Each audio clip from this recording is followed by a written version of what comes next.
18h44 de retour dans Punchline sur CNews et sur Europe 1. Nous sommes en duplex avec Marion Maréchal depuis Jérusalem grâce à Charles Baget et Olivier Benkemoun. Bonsoir Marion Maréchal, merci beaucoup d'être dans notre émission. Vous avez été invitée par le gouvernement israélien pour participer aujourd'hui à une conférence internationale sur la lutte contre l'antisémitisme. C'était important pour vous de porter ce message, notamment en Israël ?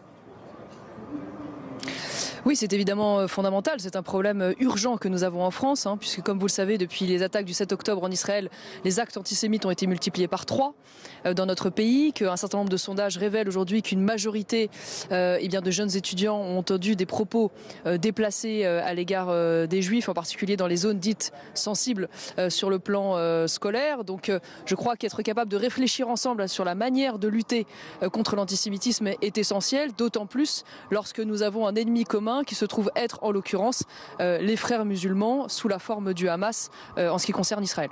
Il y a eu des moments extrêmement forts pendant votre voyage. Vous avez visionné le film des atrocités du 7 octobre. C'est quelque chose évidemment qui est indicible.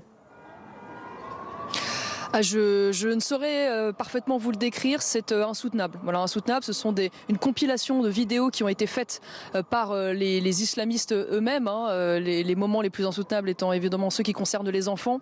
Mais ce qui est profondément choquant, si vous voulez, au-delà des actes de barbarie, donc des agressions, des meurtres extrêmement violents, c'est la manière dont ces islamistes se filment avec fierté. J'ai souvenir à un moment donné d'un audio qui a été intercepté par les services israéliens dans lequel on entend donc un de ces islamistes appeler son père et dire papa, sois fier de moi, je suis un héros, j'en ai tué une dizaine, je viens de, pardonnez-moi pour les propos, mais je viens d'en finir un finalement à coups de pelle. Passe-moi maman que je lui dise, et on entend le père qui dit vas-y mon fils, tue. Voilà, et donc c'est vrai que c'est saisissant. On est dans quelque chose qui est, comme vous le dites, indicible, dans une autre réalité qui démontre chaque jour l'impérieuse nécessité que nous avons, nous aussi en France et en Europe, de nous prémunir de cette infiltration islamiste qui n'est pas seulement, qui relève pas seulement de la violence et des actes, mais qui relève aussi petit à petit de l'instauration d'une société qui se veut charia compatible, puisque je le rappelle, j'en finirai par là, les frères musulmans n'ont pas comme objectif l'installation d'un État palestinien. Les frères musulmans au Hamas comme ailleurs ont comme objectif l'installation d'un califat mondial. Et donc en cela, évidemment, c'est un défi extrêmement grave et historique que nous avons face à nous. Une question de Gauthier Lebret. Marion Maréchal, c'est vrai qu'une page se tourne par votre présence en Israël. On n'a jamais imaginé la possibilité de voir Jean-Marie Le Pen sur le sol israélien, comme aujourd'hui on n'imagine pas la possibilité de voir Jean-Luc Mélenchon. Est-ce que ça veut dire que l'antisémitisme s'est déplacé sur l'échiquier politique français ?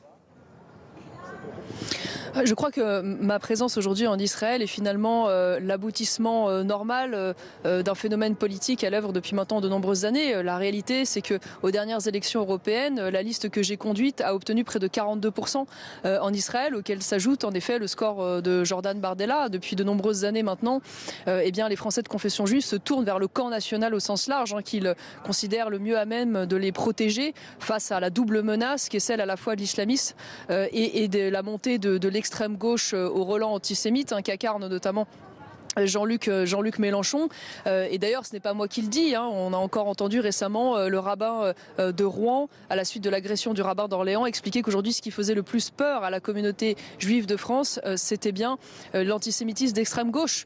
Et donc, je crois finalement que le gouvernement israélien n'a fait que prendre acte de cet état de fait et donc de permettre que nous ayons demain des relations de travail normales et durables avec, entre nous, bien sûr, le camp national français et puis le gouvernement israélien et la société israélienne.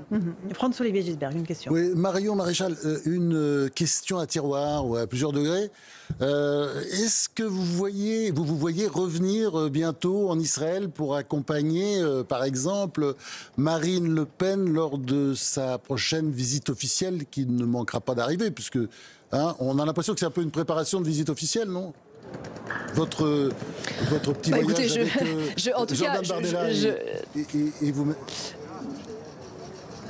Je souhaite que Marine Le Pen puisse être invitée, voilà, parce que Marine Le Pen est de fait le leader naturel du camp national, qu'elle sera, je l'espère, la prochaine candidate à l'élection présidentielle, qu'elle est aujourd'hui la mieux placée pour remporter cette élection présidentielle, et que donc à partir de là, il serait naturel qu'elle puisse être reçue sur le plan diplomatique par le gouvernement israélien, au même titre que d'autres responsables politiques français, et puis peut-être demain, en tant que présidente de la République, avoir des relations d'amitié entre le gouvernement israélien et le gouvernement français. Donc j'espère en effet que cette venue sera l'étape préalable à la venue de Marine Le Pen. Louis Dragnel. Marion Maréchal, on l'a compris, donc cette visite, elle est extrêmement politique pour vous, mais elle est surtout, c'est comme ça qu'on la voit, comme surtout historique. Qu'est-ce que ça change dans l'écriture de l'histoire du camp national ?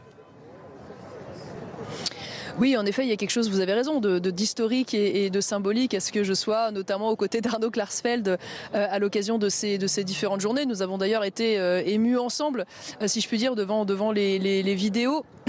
Donc moi je crois, une fois de plus, je l'ai dit, que c'est un alignement normal, voilà, entre la réalité aujourd'hui de l'évolution de la politique française et ce qui est aujourd'hui la menace qui frappe Israël. Finalement, les Français de confession juive nous font confiance depuis maintenant longtemps. Il n'y a vraisemblablement qu'un certain nombre de représentants issus du CRIF qui continuent de s'arc-bouter sur des positions datées.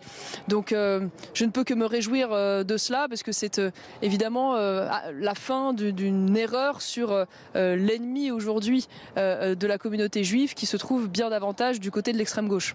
Marion Maréchal, Jordan Bardella a dit que la France combattrait l'antisémitisme partout dans le monde. Vous dites la même chose ce soir? Oui, je crois qu'évidemment c'est le rôle de la France, ça devrait être le rôle d'ailleurs de tous les gouvernements de lutter contre l'antisémitisme. Mais c'est vrai qu'en France, le sujet est particulièrement aigu. Je vous ai rappelé les chiffres au début de cette interview qui sont absolument terrifiants. Vous savez, j'ai échangé avec de nombreux franco-israéliens à l'occasion de ce voyage, et pour l'essentiel de ceux qui ont fait ce qu'on dit leur alia, donc ils sont venus en Israël s'installer définitivement.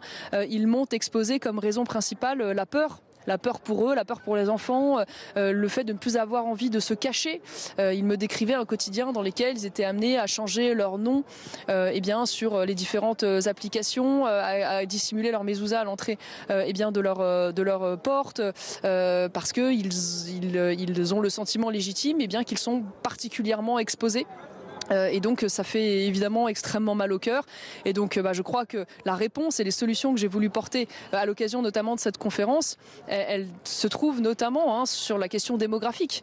Et je crois qu'il n'y aura pas de lutte efficace contre la montée de l'antisémitisme aujourd'hui dans notre pays si nous n'apportons pas d'abord une réponse sur la question migratoire. Parce que la réalité aujourd'hui, c'est que l'immigration de masse, l'immigration incontrôlée en Europe est devenue la base arrière de recrutement des islamistes. Et qu'aujourd'hui, cet antisémitisme d'atmosphère, si je puis dire, se développe largement sur le fond de cette immigration, principalement issue de pays arabo-musulmans, et dans lequel les islamistes trouvent un vivier de relais et de recrutement particulièrement dense, malheureusement. Gauthier Lebret. Vous l'avez évoqué rapidement, Marion Maréchal, mais j'ai envie d'y revenir parce que c'est sans doute l'image la plus forte de votre déplacement en Israël. C'est vous côte à côte avec Arnaud Klarsfeld sur les lieux du pogrom du 7 octobre 2023. Quelque part, on pouvait y voir la réconciliation entre la famille Le Pen et la famille Klarsfeld. C'est une page, j'imagine, qui se tourne et une nouvelle que vous allez écrire et que vous allez écrire ensemble.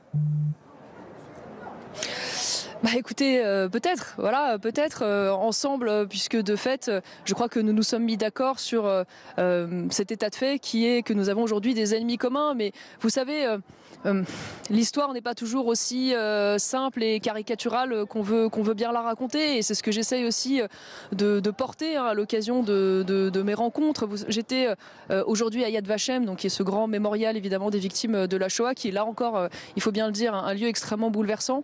Et j'ai tenu à rendre hommage à cette occasion à une femme qui s'appelait Rolande Birgui, qui a sa plaque de commémoration à Yad Vashem, une juste parmi les justes, une grande résistance française dont le surnom était Béret Bleu, qui a sauvé au péril de sa vie des enfants juifs durant la Seconde Guerre mondiale. Et bien cette femme, vous le savez, elle était militante du Front National.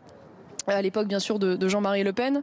Elle s'est, elle a été connue parce qu'elle s'est physiquement mis en danger, si je puis dire, à l'occasion d'une manifestation Antifa qui était organisée à l'époque par un socialiste. Elle a brandi alors son diplôme de Yad Vashem et chose touchante, l'organisateur de cette manifestation de gauche est venu s'incliner devant elle respectueusement et a mis fin finalement au débat. Et lorsque Jean-Marie Le Pen a été qualifié au second tour de l'élection présidentielle, il lui a rendu hommage parce que l'ironie du sort a voulu que cette femme est décédée juste avant d'aller voter le 21 avril 2002. Et donc Jean-Marie Le Pen s'est exprimé pour lui rendre hommage à l'occasion de ce discours de qualification au second tour. Donc voilà, l'histoire et n'est pas toujours simple. Il y a aussi dans l'histoire du camp national de grands résistants qui se sont mêlés à cette cause, de nombreux compagnons de la libération. Je ne pourrais même pas tous vous les citer, mais Michel de Camaret, Pierre Klosterman, Georges Bidault, Monsieur Jourdan, voilà, beaucoup d'exemples aussi de cette histoire qui a été aussi parfois une histoire de courage. Et donc aujourd'hui, ce qui est sûr, c'est qu'en effet, nous ouvrons une nouvelle page qui est celle d'un combat commun pour nos identités, parce que ce que je trouve aujourd'hui aussi en Israël et dans lequel je me reconnais, c'est une grande fierté patriotique, un amour extraordinaire de la nation, une volonté farouche de défendre son identité. Et cette fierté-là que ressentent les Israéliens pour Israël, j'aimerais que les Français puissent la ressentir en France. En tout cas, c'est mon combat aujourd'hui et demain. Merci beaucoup d'avoir pris du temps pour nous répondre. Merci à Charles Baget, Olivier Benkemoun qui ont permis ce duplex depuis Jérusalem. Merci Marion Maréchal.